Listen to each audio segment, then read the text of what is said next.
Hello hi नमस्ते, मी वैशाली स्वागत करते तुमचं माझ्या फॅमिली कट्ट्यावरती.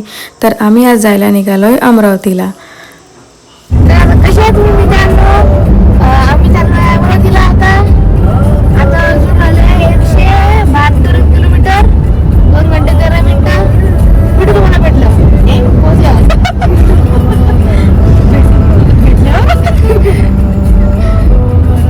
पोहोचला भेटू तुम्हाला. तर जाण्याआधी मी ज्या बॉटल्स रेडी केल्या होत्या झाडांसाठी त्याचं काय केलं हे बघण्यासाठी मी इथे एक फोटो लावलेला आहे, तो तुम्ही बघून घ्या. अशी मी सोय करून ठेवली माझ्या कुंड्यांची. तर आता आम्ही पोचलो आहे अमरावतीमध्ये. अमरावती थोडी दूर आहे, पोचलो होतो जवळपास. तर गावाचं नाव बघितल्यानंतर आम्हाला सगळ्यांना एवढा आनंद झाला की आता आम्ही फायनली पोचलो आहे. आणि आल्यानंतर ना माहीचं असं काहीचं स्वागत झालं, कारण ही माहीची बेस्ट फ्रेंड आहे आणि ती लहानपणापासून जेव्हापासनं म्हणजे दोघी जवळपास सेम एजच्याच आहेत, त्यामुळे त्यांचं खूप पडतं आणि त्यांचं सारखं फोन चालू होतं एकमेकींना किती वेळात पोचणार आहे असं काहीचं तिचं स्वागत झालं. त्यानंतर सगळे बिल्डिंगचे पण सगळेजण आम्हाला खालीच भेटले, तर त्यांच्याशी भेटण्यात खूप सगळा वेळ गेला. त्यांना पण खूप आनंद झाला की आम्ही परत आलेलो आहोत. त्यानंतर आम्ही वर गेलो, आमच्या घरात गेलो आणि घरात सगळीकडे घर क्लीन वगैरे आधीच करून ठेवलेलं होतं. आणि घर उघडून बघितल्यानंतर खरंच खूप प्रसन्न वाटलं सगळ्यांना.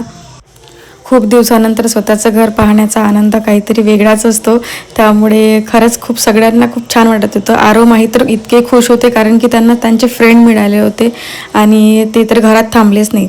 ते तर आल्याबरोबर त्यांच्या फ्रेंडसोबत निघून गेले खेळायला आणि मग मी मात्र पूर्ण घर फिरले आणि सगळ्यांना खूपच छान वाटत होतं घरी आल्यानंतर.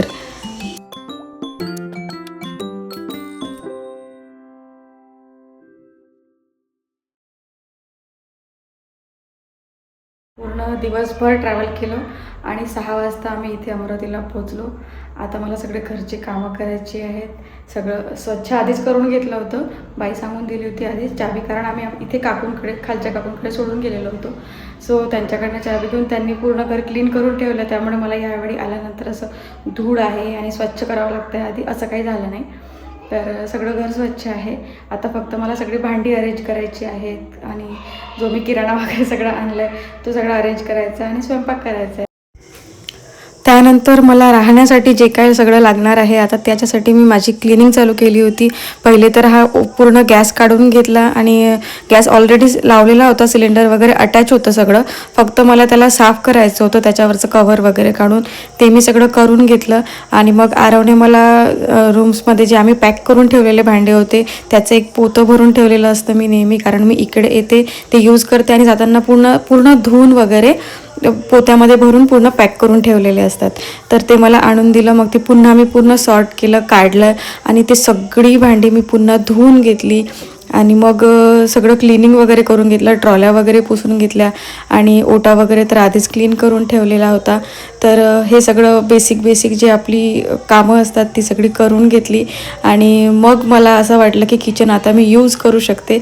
असं किचन मी करून घेतलं आणि मग मी माझ्या कामाला लागले की मला जे आल्यानंतर आता आई बाबासोबत असल्यामुळे ना बाहेरचं ते जास्त खाऊ शकत नाही, त्यामुळे मला स्वयंपाक करायचाच होता. त्यामुळे मग मी सगळं पहिले किचनकडे फोकस केला. नंतर म्हटलं बाकीचं बघू, बॅग्स वगैरे कशा खाली करायच्या आहेत ते. तर त्यासाठी मी आधी फक्त किचनच सेट करून घेतलं, कारण संध्याकाळ झाली की बाबांना पण लवकर जेवायला लागतं, त्यामुळे मग ते मस्ट होतं करणं.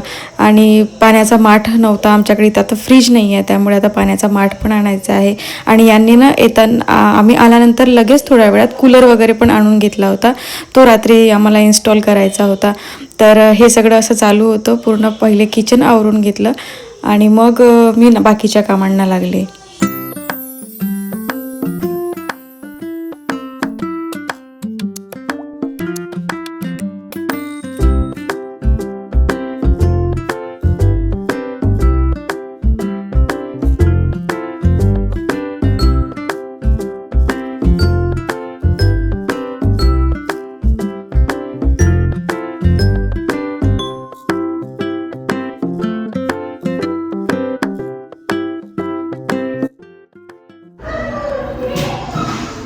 हे बघा, मी सगळी भांडी धुवून ठेवली होती. आता ही नंतर मला या सगळ्या ट्रॉलीजमध्ये लावायची आहे. सो ही सुकल्यावर सगळे ट्रॉलीजमध्ये लावणार आणि मग स्वयंपाकाला सुरुवात करणार. आणि स्वतःच्या घरी यायची खुशी वेगळीच असते. खरं तर यायच्या आधी खूप असतं, हे घ्यायचं आहे, ते घ्यायचं आहे, ते घ्यायचं आहे, त्यामुळे मग चिडचिड होते. पण घरी आल्यानंतर खरंच खूप छान वाटत आहे. खरं तर रस्त्याने माझं खूप डोकं दुखत होतं, पण घरी आल्यानंतर आता तरी दुखतं आहे. पण असं झालं की आता ठीक आहे, जाऊ दे, दुखतं आहे तर. आणि मी लगेच कामाला पण लागली आणि खरंच खूप छान वाटते स्वतःच्या घरी आल्यानंतर. आणि आता पुढचे काही व्हिडिओज तुम्हाला याच घरातले दिसतील, इथे आमच्या स्वतःच्या घरातले. आणि ट्रान्सफरवाल्यांचं खरं तर असंच असतं की कधीही त्यांना स्वतःचं घर सोडून दुसरीकडे जावं लागतं, ॲडजस्ट करावं लागतं. त्यामुळे माझंसुद्धा तसंच झालेलं आहे. आणि माझा संसार सुद्धा असा 2 ठिकाणी डिवाईड झालेला आहे, अर्धा इथे अर्धा तिथे. सो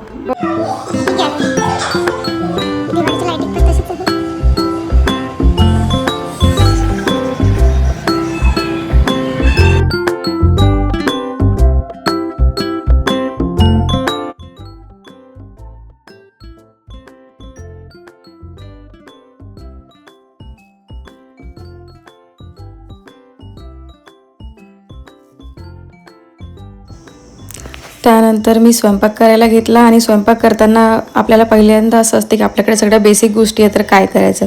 मी पोळ्या बनवल्या आणि बेसन बनवलं, कारण ते पण सगळ्यांनाच आवडतं आणि इझी पडतं ते बनायला, आणि त्याला काही जास्त तामझाम लागत नाही. आणि मग त्यानंतर सगळ्यांनी छान जेवण वगैरे करून घेतले.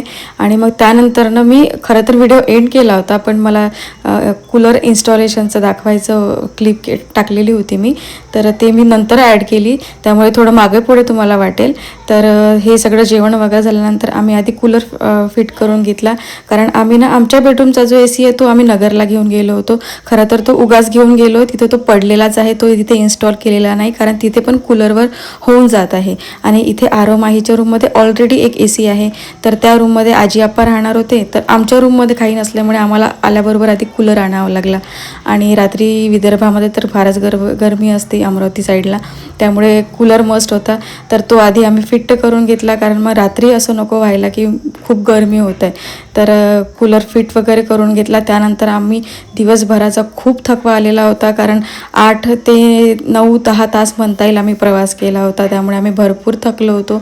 पण एवढा जो काय प्रवास होता, हा जो काय थकवा होता ना, तो खरंच स्वतःच्या घरी आल्यानंतर असा वर्थ वाटला, कारण मुलं पण खूप खुश होते आणि घरात सगळं. मग भेटूया नेक्स्ट व्हिडिओमध्ये. तुम्हाला हा असा व्हिडिओ कसा वाटला ते नक्की सांगा आणि सबस्क्राईब करा, आणि भेटूया नेक्स्ट व्लॉगमध्ये. Bye bye.